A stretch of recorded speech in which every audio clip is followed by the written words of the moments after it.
अभी मैं freedom eight midnight किताब पढ़ रहा था। उसमें एक सारांश आता है जो मुझे लगा कि आप लोगों के साथ शेयर करना चाहिए। वो है कि मैं उसको पढ़ के सुनाता हूँ, फिर हम इस पे बात करेंगे कि जिस शताब्दी में चारों ओर हिंसा का बोलबाला था, उसमें गांधी जी ने एक विकल्प के रूप में अपना अहिंसा का सिद्धांत सामने रखा था। अहिंसा परमो धर्म, यही तो भारतीय संस्कृति की विशेषता है। कुछ बात है कि हस्ती मिट्टी नहीं हमारी, यही तो वह बात है। इसलिए उन्होंने सशस्त्र विद्रोह की बजाय नैतिक आंदोलन के सहारे, मशीन गन की गोलियों की बौछार के बजाय प्रार्थना के सहारे, आतंकवादियों के बमों के धमाकों के बजाय अवहेलनापूर्ण मौन के सहारे इस महाद्वीप से अंग्रेजों को बाहर निकाल देने के लिए जनसाधारण को संगठित करने के उद्देश्य से अहिंसा के इस महान अस्त्र का उपयोग किया था।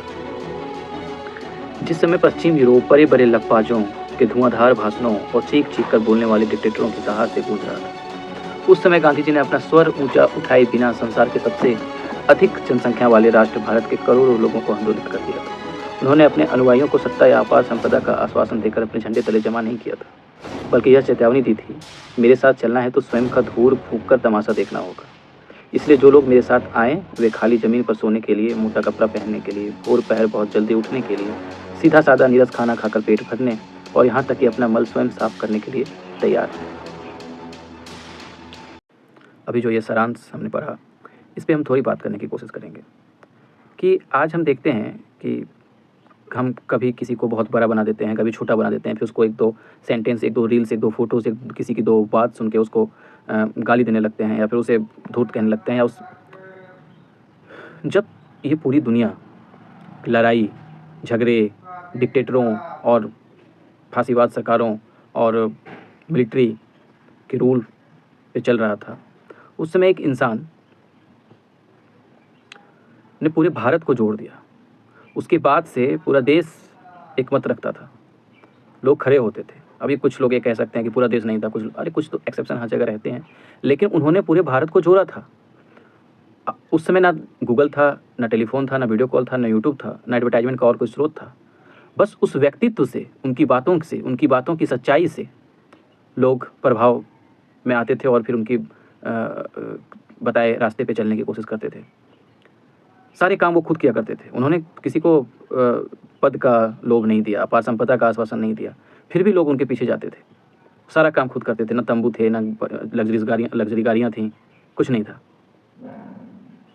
तो समझो कि उस समय जब स्थिति बिल्कुल विपरीत हो, फिर भी तुम एक ऐसे इंसान हो जो उस विपरीत स्थिति में, जो डाइपोल कहीं और बना हुआ है कि दुनिया किसी और तरीके में, युद्ध में, लड़ाई में, झगड़े में, डिक्टेटर बनने, उसमें जा रही है, और फिर भी कोई एक ऐसा व्यक्ति जो उस पॉइंट ऑफ अट्रैक्शन बन जा रहा है। ये कैसे?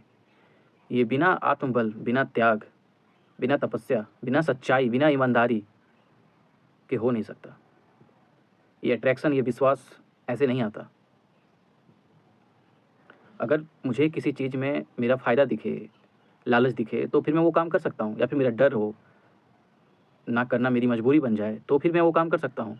लेकिन सिर्फ प्रेम के लिए किसी के साथ खड़ा होना और हर वो रिस्पॉन्सिबिलिटी लेना, ये तभी हो सकता है जब वो इंसान बहुत सच्चा हो। नहीं तो आज के समय में एक ऑर्डिनरी हम और आप जैसे लोग कितने लोगों को इन्फ्लुएंस कर लेंगे, कितने लोगों को बता देंगे कि तुम मेरे रास्ते चलो या मेरी बताई बातों को मानो।